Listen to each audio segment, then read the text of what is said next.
कि जो demo test हुआ था उसका पहला क्वेश्चन क्या था। सब लोग देखे होंगे, पढ़े होंगे कि किसी जिले को खंडों में विभाजित कर सकेगी और ऐसे उपखंडों की सीमाओं या संख्या में परिवर्तन कर सकेगी। कौन? तो आगे में फिल अप द ब्लैंक्स था।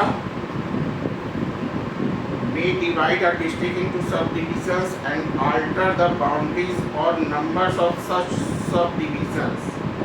The answer इसका C था और इसका B एंड डबल एस का बेयर एट भी सामने में रखिएगा और उसका सामने निकालिए तो 7 का 3, सेक्शन नंबर 7 और उसका सब सेक्शन 3।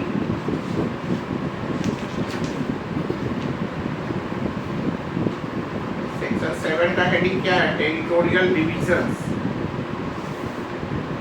ठीक है, तो इसका 3 में देखिए, राज्य सरकार उच्च न्यायालय से परामर्श के पश्चात किसी जिले को उपखंडों में विभाजित कर सकेगी और ऐसे उपखंडों की सीमाओं या संख्या में परिवर्तन कर सकेगी। है ना लिखा हुआ?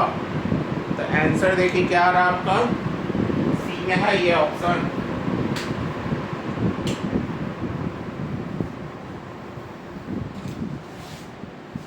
पहला का सी, बगल में लिख लिया 7 का 3, section 7 sub section 3।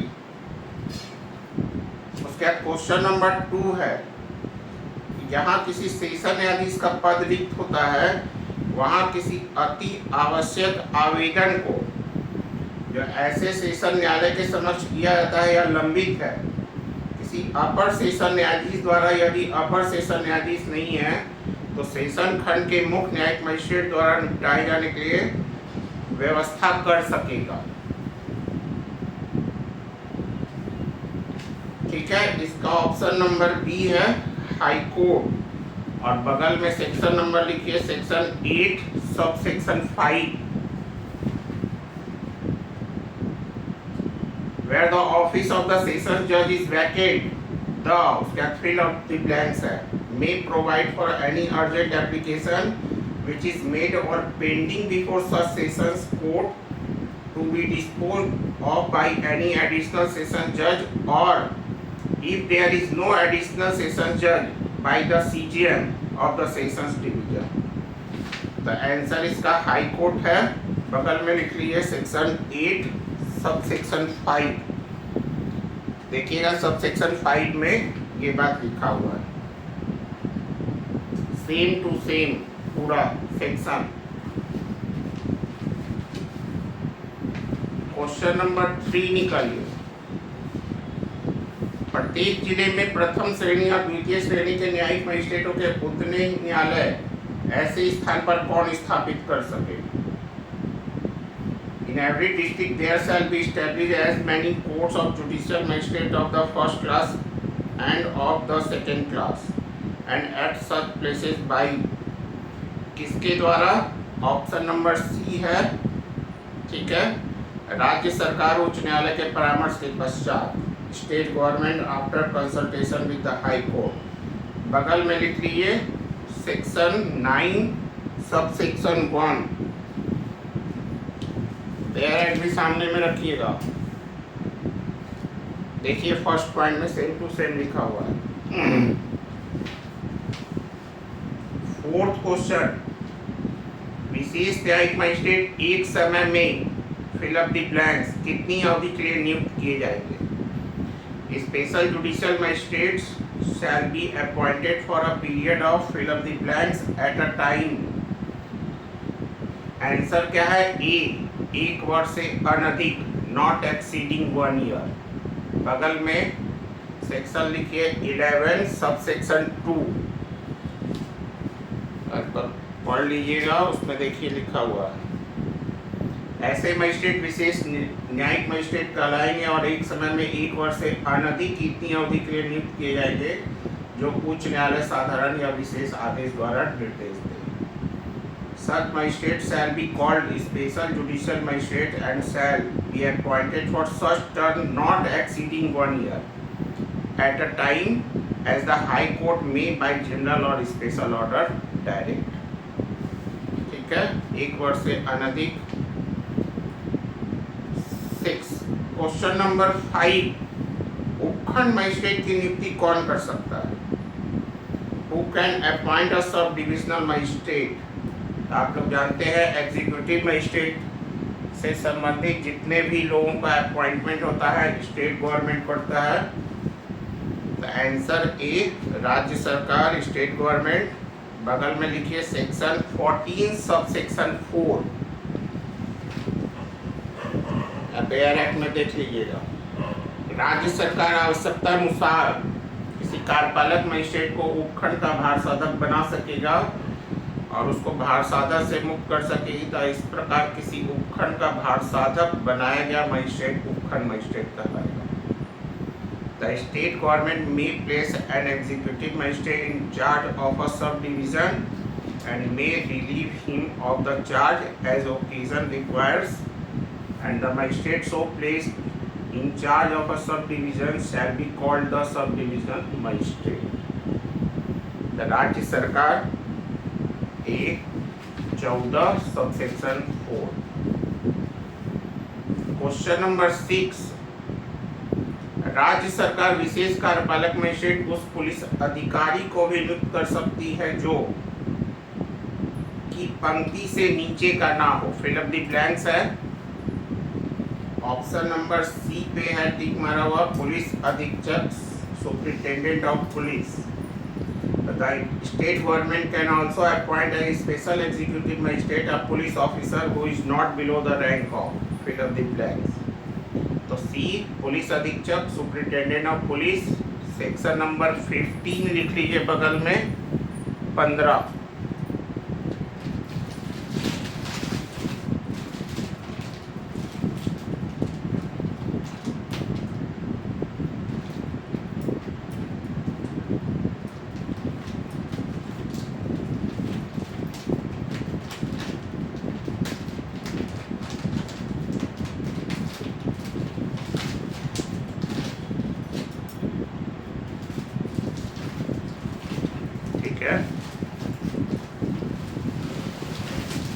Question number 7, जिला मजिस्ट्रेट सेशन न्यायाधीश के परामर्श से ऐसे व्यक्तियों के नामों का एक पैनल तैयार करेगा जो उसकी राय में फिल अप द ब्लैंक्स नियुक्त किए जाने का पात्र होगा।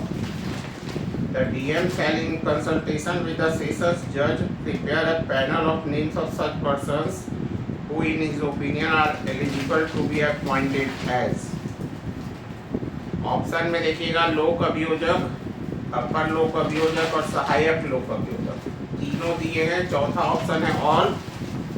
फिफ्थ ऑप्शन ई में ए और B, public prosecutor and additional public prosecutor. The answer है E, PP and additional PP. अब बगल में लिखिए 18 section number 18 sub section 4। Check करते जाइएगा। देखिए सेम टू सेम लिखा हुआ है, PP and additional PP. Question number 8, जहां कोई सहायक लोक अभियोजक किसी विशिष्ट मामले के प्रयोजन के लिए उपलब्ध नहीं है, वहां जिला मजिस्ट्रेट राज्य सरकार को फिल अप द ब्लैंक्स की सूचना देने के पश्चात किसी अन्य व्यक्ति को उस मामले का भार साधक सहायक लोक अभियोजक नियुक्त कर सकता है। Where no assistant public prosecutor is available for the purposes of a particular case, the district magistrate may, after giving notice of fill up the blanks to the state government, appoint any other person as assistant in charge of the case। A option है 14 दिन 14 days। बगल में लिखिए section 19 sub section 3।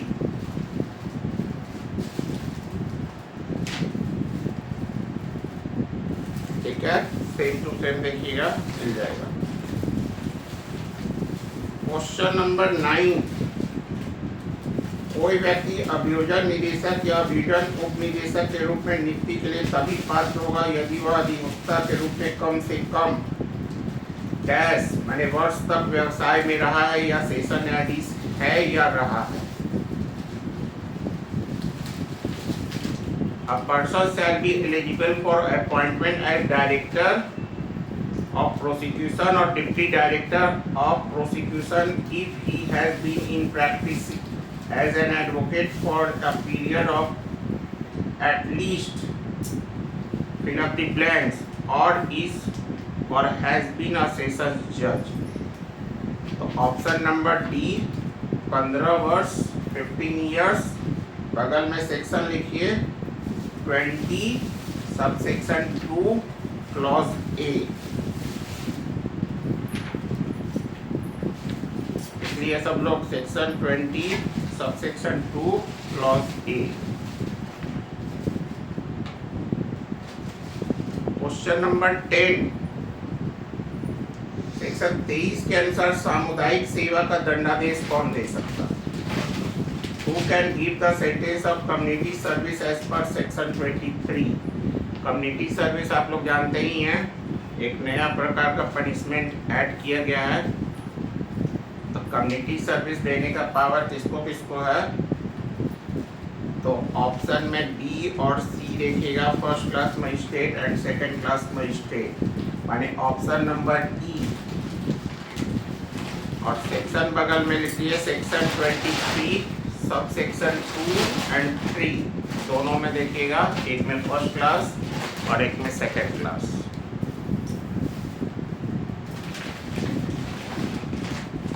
Question number 11, जब इस बारे में कोई शंका है कि किसी मजिस्ट्रेट का पद उत्तरवर्ती कौन है, तब यथास्थिति, असल में ये क्वेश्चन में फिल अप द ब्लैंक्स करना था सीजीएम और डीएम को, लेकिन इसमें आंसर के साथ दिखा गया, इसलिए आप लोगों के लिए ये क्वेश्चन बहुत आसान हो गया है। देखिएगा सी है आंसर, सीजीएम और डीएम, क्वेश्चन में ही सारा बात लिखा गया है गलती से। क्वेश्चन नंबर 12, जब प्राइवेट व्यक्ति किसी व्यक्ति को गिरफ्तार करता है तो ऐसे गिरफ्तार किए गए व्यक्ति को अनावश्यक विलंब के बिना कितने घंटे के भीतर डैश के भीतर पुलिस अधिकारी के हवाले कर देगा या हवाले करवा देगा? Where a private person arrest a person, he shall without unnecessary delay hand over or cause the arrested person to be handed over to a police officer. Answer है बी 6 आवर्स। ये सब नया ऐड हुआ है, पहले आपके CrPC में नहीं था, बीएनडब्ल्यूएस में ऐड हुआ है। तो 6 सेक्शन नंबर बगल में लिखिए 40। क्वेश्चन नंबर 13, टीके बसु बनाम पश्चिम बंगाल राज्य के प्रसिद्ध मामले में किस संबंध में दिशा निर्देश दिए गए? Answer number A, case law में आंसर नंबर ए केवल व्यक्तियों की गिरफ्तारी, arrest of persons, the famous case of DK Basu versus state of West Bengal contains the guidelines in which respect the arrest of persons। और इसमें याद रखिएगा बगल में कहीं पर लिख लीजिए 11 गाइडलाइन दिया था, 11 अरेस्ट एंड डिटेंशन से रिलेटेड सुप्रीम कोर्ट इशू किया था 11 गाइडलाइंस। क्वेश्चन नंबर 14, यह सुनिश्चित करने के निर्देश की पुलिस अधिकारी अनावश्यक रूप से अभियुक्तों को गिरफ्तार न करे और मजिस्ट्रेट आकस्मिक रूप से हिरासत में लेने का अधिकार न दे, सर्वोच्च न्यायालय द्वारा निम्नलिखित मामले में जारी किए गए थे। Direction to ensure that police officer do not arrest accused unnecessarily and magistrate do not authorise detentions casually were issued by the Supreme Court in the following case। So A है answer Arnesh Kumar versus state of Bihar. ये सब बहुत important case law पूछे थे जो कि हर एक exam में आता है आप लोगों को, तो ये सब आप लोगों को याद रखना है। उसके बाद एक केस और है, the bail is rule and jail is an exception, this rule is dead by the Supreme Court in answer number C Motiram versus state of MP. और इसमें याद रखिएगा honourable justice B R Krishna Iyer थे, बगल में लिख भी लीजिए honourable justice V.R. Krishna Iyer. Question number 15 में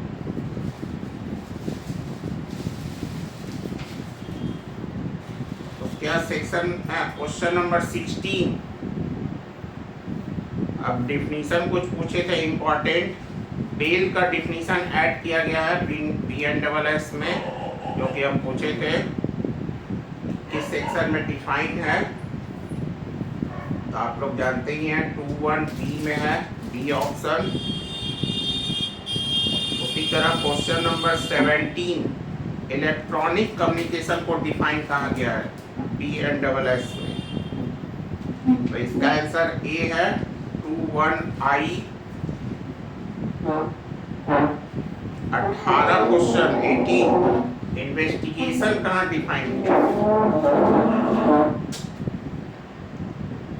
डी आंसर है 21L। ये सब का डिफिनीशन आप लोग को याद रखना ही है, सब लोग पढ़े ही हैं। उसके 19 में Who has the authority to establish a court of session in a district? किसी जिले में सत्र न्यायालय स्थापित करने का अधिकार किसके पास है? तो आंसर नंबर सी है स्टेट गवर्नमेंट। और सेक्शन बगल में लिखिए sub section 8 sub section 1। Question number 20 Assistant Public Prosecutor is appointed by the government under section dash of the BNSS। Answer number B 19। ये सब तो हेडिंग से ही याद रखना आप लोग को। CRPC का हम नहीं बता रहे क्योंकि CRPC अब आप लोग को याद रखना नहीं है। अब जो भी नया एग्जाम देंगे आप लोग BNSS का ही सेक्शन याद रखना है, क्योंकि CRPC में 25 था, लेकिन अब बताने से कोई फ़ायदा नहीं है। अब जो भी एग्ज़ाम देंगे आप लोग नए वाले BNSS से। तो 19 में असिस्टेंट PP के बारे में सहायक लोक अभियोजक की नियुक्ति सरकार द्वारा BNSS की section 19। Question number 21 which section of the BNSS deals with directorate of prosecution, अभियोजन निदेशालय से संबंधित कौन सी धारा? तो ऑप्शन नंबर सी सेक्शन 20 बगल में लिख लीजिए, ऑप्शन ही है। उसके 22 ये सब नया है, the functions of the assistant director of prosecution. पहले असिस्टेंट डायरेक्टर ऑफ प्रोसिक्यूशन नहीं हुआ करता, director and deputy director. shall be to monitor cases in which offences are punishable for less than, fill up the blanks भरना।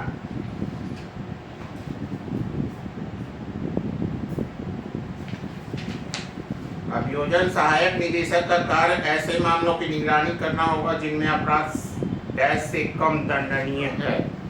तो option number A बगल में लिखिए section 20 sub section 9 में ये दिया हुआ है 7 years।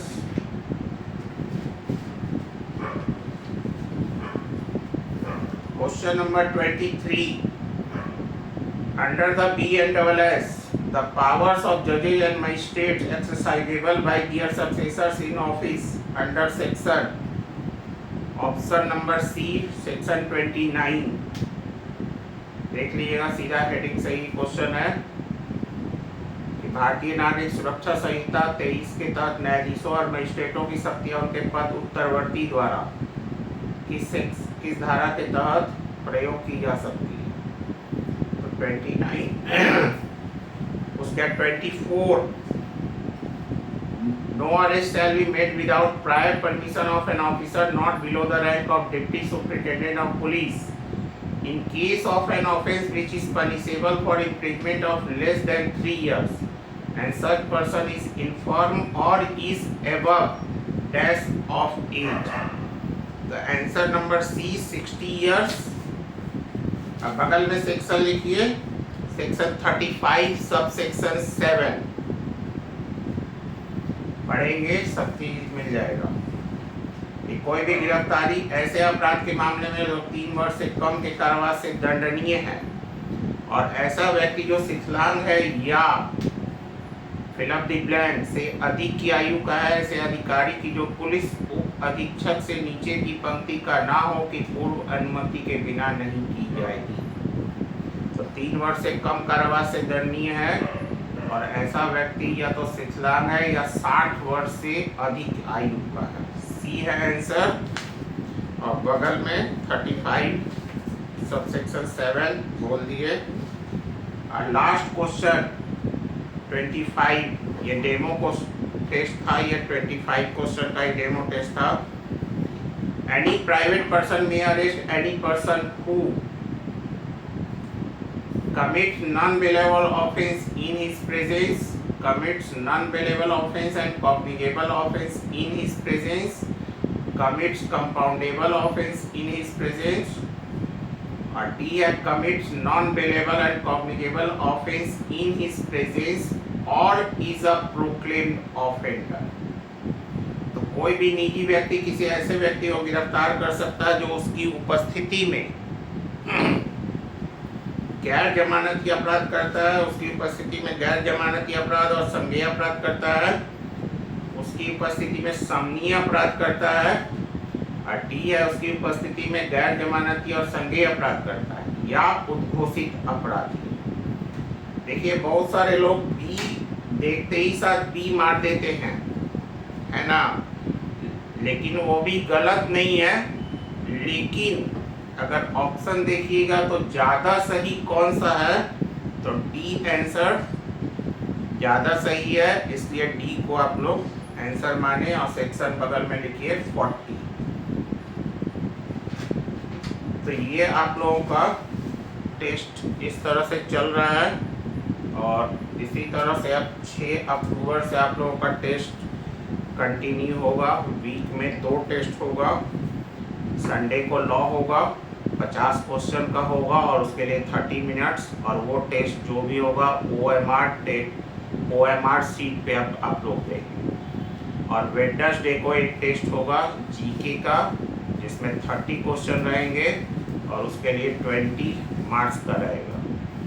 और ये चैप्टर वाइज टेस्ट इसलिए रख रहे हैं कि नए लोगों को काफ़ी आसानी होगी, सेक्शन वाइज चैप्टर वाइज अपना याद करते जाएंगे, रिवीजन करने में सुविधा होगी, और आप लोग टेस्ट देंगे तो आप लोगों को अच्छे से पता चलेगा।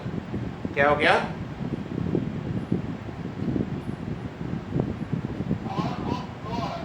अच्छा ठीक है, चलिए हो गया सिस्टम, ठीक है। इसी तरह से अब टेस्ट कंटिन्यू होगा, आप लोग अपना रेडी रहेंगे, ठीक है। चलिए सबको गुड नाइट।